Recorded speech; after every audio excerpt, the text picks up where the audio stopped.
Hey y'all, hey, good morning wherever you are, if it's morning your way. I hope y'all are doing well. As for me, I am still navigating and finding my way through grief, and I get so sick and tired of saying that it's not even funny, and I hate having to come on here every time updating you all. Not so much updating, but just, I don't really know, constantly talking about passing and grief and navigating through it and all the things that are starting to become repetitive. Sorry, car. Sorry, but you saw me sitting there, so thank you. But yeah, y'all, I am leaving the grocery store.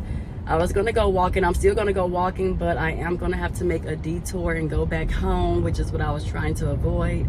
But I have turkey meat in my trunk, which I was not planning on buying, but I end up buying it. So that means I have to go home. Everything else that I had on my grocery list would have allowed me to just go straight to walking, and I could have put that in the house later. But now that I have meat involved, I'm gonna go ahead and take my butt home, drop this stuff off, put it in its rightful place, and then head back out. But yes, I've just been trying to get my mental space clear, y'all, and yeah, so that's pretty much what's been going on, what's been happening, what's up. And I just really want to come on here today, outside of that, to really talk about, during this time of my healing and just still trying to work on myself and process things with myself, getting to know myself over again. I feel like every time there is a passing in a family, it does something to me. It shapes me, it switches me, it transforms me, and I just have to go through this regrowth process all over again, discovering who I am again, spiritually, mentally, physically, emotionally, all of those things, right? Let me back up because I think I'm in the street a little bit. Sorry. Oh, come on. It's always that one car that holds you up from being able to go. But yes, y'all. So yeah, that's what I've been doing, like transforming myself and just rediscovering myself and my purpose and what's the most important things in life versus things that we can truly do without. Y'all, I'm about to stop at Starbucks. I know I just left the grocery store, but I'm stopping at Starbucks because I don't know, this is the second time. Then I've been trying to recoup and regroup to get regroup myself as well, because I don't know, working around these children, this is the second time I feel like I'm getting sick. The first time was horrible. I honestly felt like I had COVID, to be truthful. So COVID is still alive and well. And then even the students at my school were like, yeah, I think I know how I got sick, because my mom works in the hospital industry and a lot of the people she works with were sick with COVID. And I'm like, and y'all, they let their students come to school and get teachers sick along with everybody else that's around them, other students and all. So yeah. I'm looking at this white man, y'all, with his dog sitting outside of Starbucks. He playing with the dog, clapping in the dog face, and the dog is so uninterested. I am too tickled. Oh, as a matter of fact, while I'm looking at him, that must be my subtle reminder to get my baby a pup cup. And that's another thing. I'm still adjusting to dog mommyhood. I am still in very much shock and disbelief that I am a dog owner now. And then it's just a matter of, I'm trying to separate too. I've been really struggling mentally with separating. And it brings tears to my eyes every time I talk about it. And I was just crying about it yesterday in my own private space or whatever. And I felt bad because the dog, noticed that I was crying, and he was trying to do everything to make me feel better, which he did. But it's just like, I just get so emotional every day, because it's just like the dog is a reminder of my cousin's death and his passing. And I'm trying really, really hard to separate that attachment to that, like the reasoning behind how I got the dog. Because to be transparent, I was going to get a dog anyways, because my dad was like, oh, you just need a dog to be here to protect you and blah, blah, blah. So we were actually in the process of looking for a dog, specifically a golden poodle. because that was a dog that my neighbor recommended, because they are dog connoisseurs, okay, and they take in a lot of rescue dogs and they heal them up and they keep them and they raise them and nourish them and give them everything that they need. So they've been dog dads for quite some time.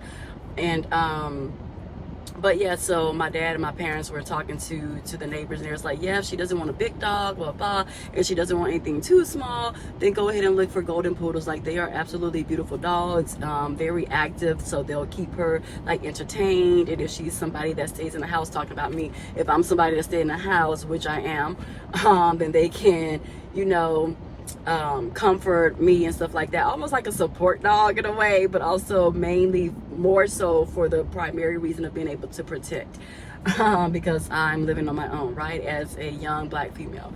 And so yeah, so we were just talking about that. So one, yeah, that just reminded me I need to get him a pup cup since I'm heading back home. I wasn't going to get him one. Again, I was always going to stop at Starbucks and to get a medicine ball, which is just nothing but a citrus and mint tea, and then I add my own peppermints and my own cough drops whenever I feel myself coming down with something. So that was always on the goal, but like I said, I was going to get that and then head straight to walking. But now that I have to go home, I got to get my baby a pup cup, because I typically get them for him on Fridays, because he is such a beautiful dog, such an amazing spirit. He's only 1 year old, so he is not a golden poodle, but he is still very much so active. But yeah, so give me a second though, y'all, because y'all about to hear me order. But there's still one car in front of me, so let me keep talking until I pull up. But yeah, so that is just still mind-blowing. And like I said, just separating the reason behind getting him, and I'm trying to disconnect the reason from why I have him, and just try to really enjoy and live in the moment of spending time with him, because that's my baby. He really is my heart. But at the same time, I do find myself having these angry spurts, because just like you would still be with my cousin, you know, the doggy would still be with my cousin, had not the ignorant individuals did what they did to take his life.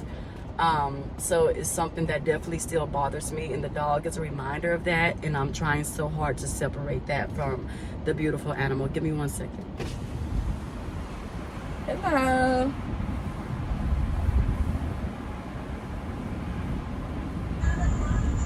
Just order when you're ready. Okay, thank you. Yes, if I can have a large mint and citrus tea. I'm sorry. You want the honey citrus mint tea? Yes, please. And you said you want that in a large? Yes, please.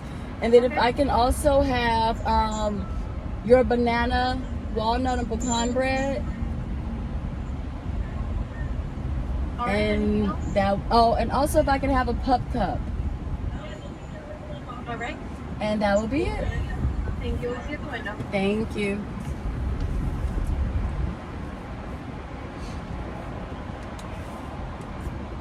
Y'all, this video threw me all the way off, because I get that all the time, and I'm even trying to get in the habit of Friday mornings are my tea days, my tea mornings. So before I go to work, I stop at Starbucks on Fridays, so I know this order like the back of my head. And typically, if I don't get the banana nut bread, I get the cheese Danish. And I think this camera, with me knowing that it's being on, it just made me get discombobulated with my order. But I know my order, y'all. I promise I do. But anyways, this lighting has gotten so horrible because I'm in shade now, so excuse me for that. But yeah, so it's just a lot that's been going on. But anyways, like I said, just that is another update of how I've been feeling, my thoughts, and where I'm currently at, and trying to push my way through and navigate through. I have really been going through it. I ain't gonna cap, I ain't gonna hold y'all. I've been going through it tremendously, because like I said, during the summer, I think it was June or July at this point, we were just trying to push through the unexpected passing of another one of my cousins, through marriage. It was through marriage, but it was still like a cousin. And trying to get over him, just to find out a few weeks later that my blood cousin, now this is my blood cousin, the only cousin that I have from my uncle, which is my dad's only brother. And then I mentioned many times before, they had a sister who was unalived by her boyfriend before I was even born. And so this being my dad's only living sibling. This is my uncle's only child. So it's just like, yeah. It's taken me back through memory lanes of negative things, like my auntie losing her only son. And it seems like there's an attack on the black men in our family, and I'm just flabbergasted and discombobulated as to why.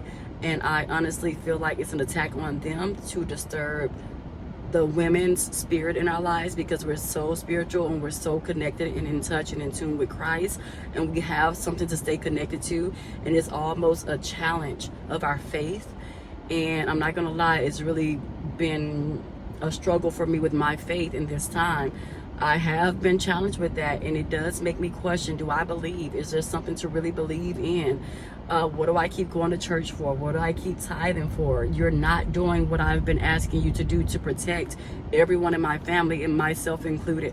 So what is this all for? What is the purpose? Is there really, and like, yes, I was reading the book of Job, and I had to put a pause on it because I don't understand why the righteous has to undergo so much. Meanwhile, the people who are living in sin, their lives seem to be flourishing and they're thriving, and they have no care in the world. They don't care about Christ and living righteously and all this kind of stuff.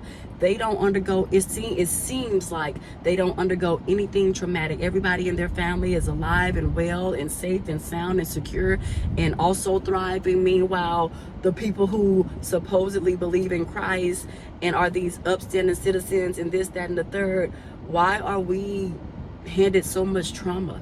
Why are we handed so much unexpected things and curveballs and illnesses and worry and stress? Like, why aren't we the ones? Why aren't our positions switched with those? Why aren't our lives switched with those who are living worldly and just worry free, carefree?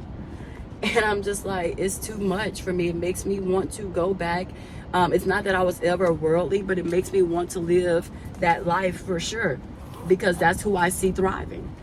And so it is very concerning. Oh my gosh, I'm gonna have to pause this video because my card someone tried to hack my card and make fraudulent charges. So my card is on hold until I get a new one. So I have to do everything digitally from my wallet, which I just forgot about, even though I just used it at the grocery store. So let me put my phone on pause. I don't be understanding. I don't be understanding the things that's happening and why, the reason why. I'm teaching my children about author's purpose, the why behind the author writing the story. What's I don't know what my author, the creator of my life, and what his purpose is behind my life, and what kind of story he's writing for me and my family. I'm just so lost right now, to be honest. And somehow I'm still trying to get myself out of my funk, and by coming on here and sharing my truth. I know a lot of creators and content creators or YouTubers are saying that they're no longer going to be transparent on here and letting people into the most deepest things in their lives and the most personal things in their lives, because some people actually on the receiving end do take joy and pride in that, to know that, oh, I thought they were up here and I put these people on this pedestal, but now to come on here and see that their lives are not all what I thought it was, it gives me such great joy and pleasure. And that's true. You definitely have people out there that's like that. Hold on, y'all.